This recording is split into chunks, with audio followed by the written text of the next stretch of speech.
Assalamualaikum warahmatullahi wabarakatuh. Yang saya hormati Guru Mata Pelajaran Sejarah Wajib, Bapak Lutfi, dan teman-teman yang berbahagia. Pada kesempatan kali ini, izinkan kelompok kami, kelompok bahasa Spanyol dari kelas 11 IPS 2, ingin mempresentasikan hasil kerja kami mengenai kedatangan bangsa Spanyol ke Indonesia. Sebelumnya, izinkan saya memperkenalkan anggota kelompok saya. Yang pertama ada Anindya Syifa absen 5, Azalia Gelis absen 6, Ines Natasha absen 13, Muhammad Isandarus absen 21, Muhammad Rafli Aditya Putra absen 22, Naila Nurul Fitri absen 23, dan saya sendiri Rahmadina Aulia Alsan absen 26, Syafia Hanaya Putri absen 30, dan yang terakhir Fiandra Hairani Ardian absen 34.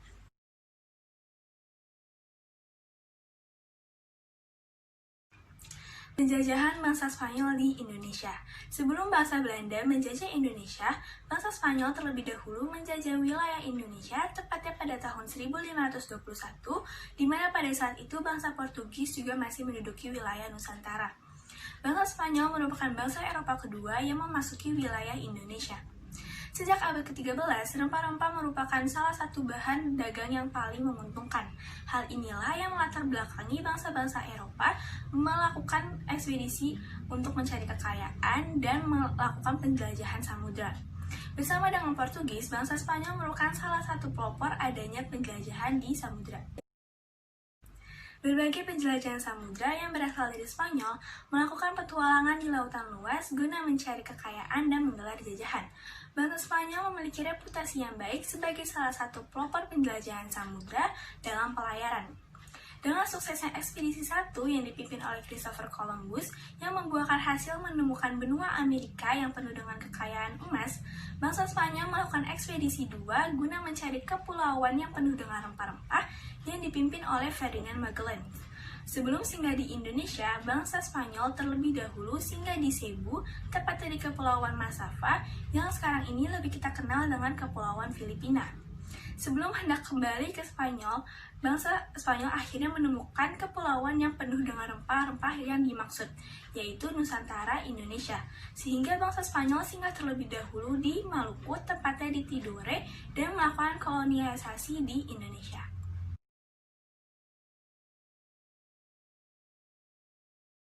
Assalamualaikum warahmatullahi wabarakatuh. Hari ini saya akan menjelaskan tentang latar belakang kedatangan bangsa Spanyol di Indonesia.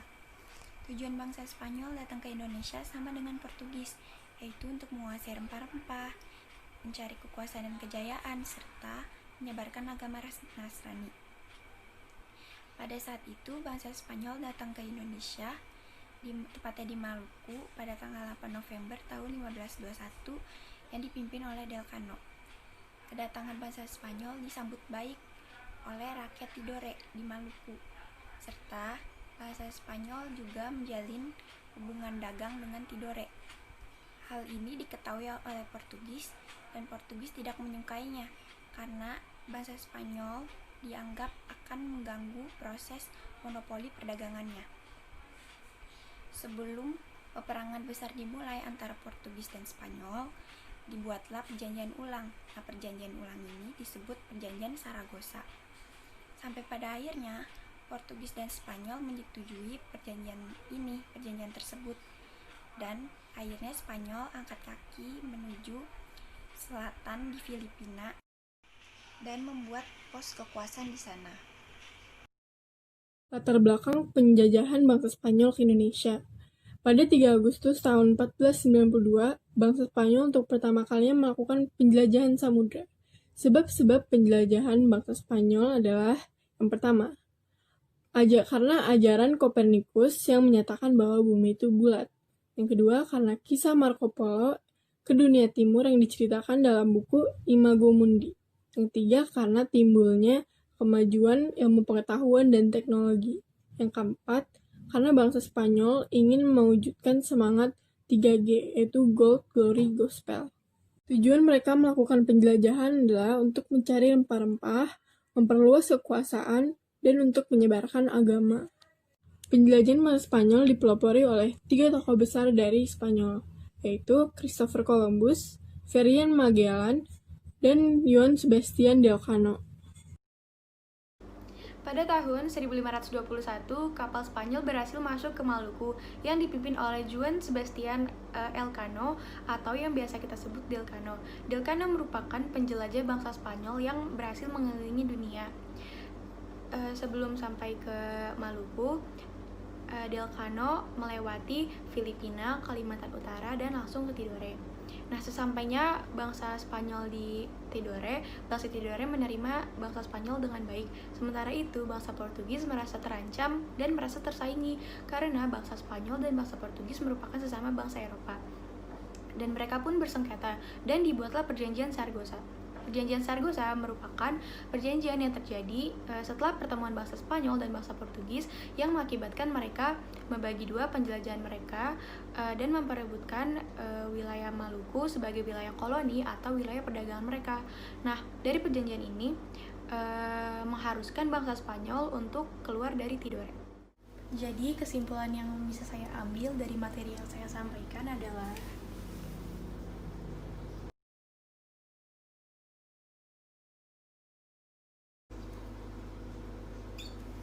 kapal Spanyol sampai di Tidore dan bangsa Spanyol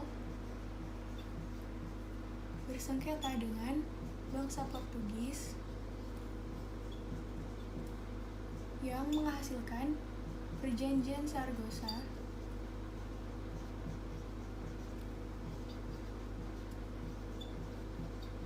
pada tahun 1526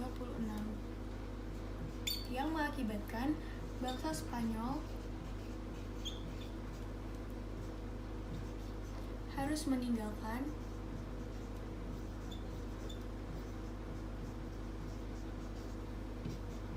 Tidore. Pada tahun 1521, bangsa Spanyol memulai petualangannya di Sulawesi Utara. Kemudian pada tahun 1560, bangsa Spanyol mendirikan pos di Manado. Dan pada tahun 1617, terjadi gerakan perlawanan rakyat Minahasa di Sulawesi Utara untuk mengusir kolonial Spanyol.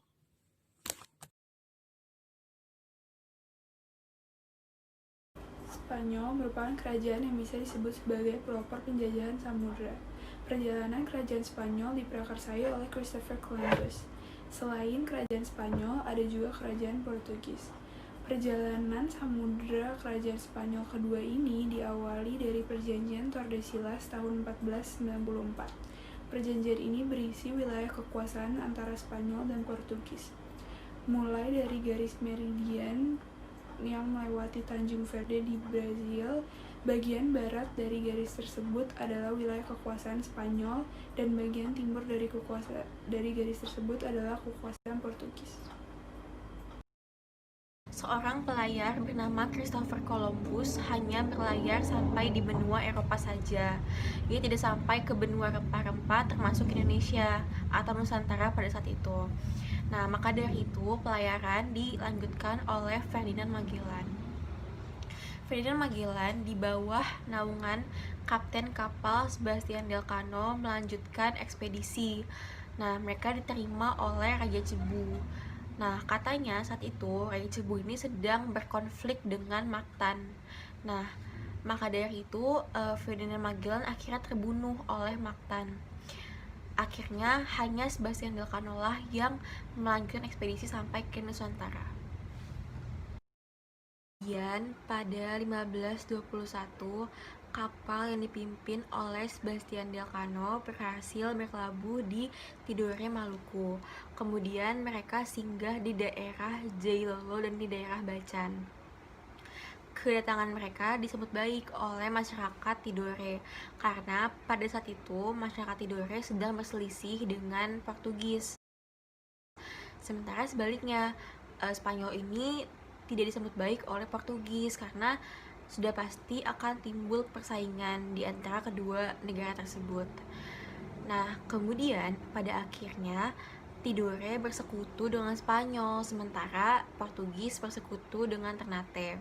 Namun di akhirnya mereka memilih jalan damai, yaitu dengan adanya Perjanjian Saragossa pada tahun 1529. Nah, isi perjanjian itu adalah yang pertama, Spanyol harus meninggalkan Maluku dan pindah berdagang ke Filipina, sementara Portugis tetap di Maluku untuk melaksanakan kegiatan berdagang.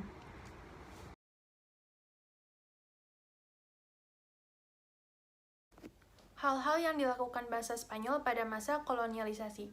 Yang pertama, Spanyol membangun benteng di Tidor dan bekerjasama dengan Tidor untuk melawan Portugis yang bekerjasama dengan Ternate. Benteng ini dibangun pada masa pemerintahan gubernur Spanyol yang bernama Juan de Esquivel pada tahun 1607. Namun, karena kekurangan tenaga kerja, pembangunan benteng ini belum bisa dilaksanakan. Pembangunan benteng ini baru bisa selesai pada masa pemerintahan gubernur Spanyol yang baru, yang bernama Don Jerónimo de Silva. Lalu ia memberi nama benteng ini menjadi Santiago Cualeros de los de la Isla Tidor, yang saat ini dikenal sebagai Benteng Tahula. Yang kedua, Spanyol juga berusaha merebut benteng Portugis yang berada di Ternate namun gagal. Yang ketiga, Spanyol bersaing dengan Portugis dengan memanfaatkan kerajaan lokal. Hal ini disebabkan karena kedua belah pihak ingin melakukan monopoli perdagangan rempah-rempah di daerah tersebut. Setelah 3 poin tadi yang udah disampaikan, Spanyol juga menaruh dasar-dasar agama di Ambon, Ternate, serta Morotai. Agama yang dibawa dari Spanyol itu Kristen Katolik. Spanyol juga menghasilkan Perjanjian Saragossa. Nah, Perjanjian Saragossa itu untuk memperjelas Perjanjian Tordesillas. Perjanjian Saragossa itu berisi bahwa Portugis berkuasa atas semua benua dan laut di barat garis itu, termasuk Asia dan kepulauan-kepulauan yang ditemukannya, seperti yang sudah dijelaskan. Jadi kesimpulannya, bangsa Spanyol datang ke Indonesia, tepatnya di Maluku, bukan bangsa pertama yang datang ke Indonesia. Sebelumnya sudah ada bangsa Portugis yang datang. Singkatnya, bangsa Spanyol datang ke Indonesia diakhiri dengan kegagalan. Karena Maluku merupakan tempat yang ditemukan lebih dulu oleh Portugis. Demi menghindari peperangan, Spanyol pun kembali ke Filipina dan mendirikan pusat kekuasaannya di sana.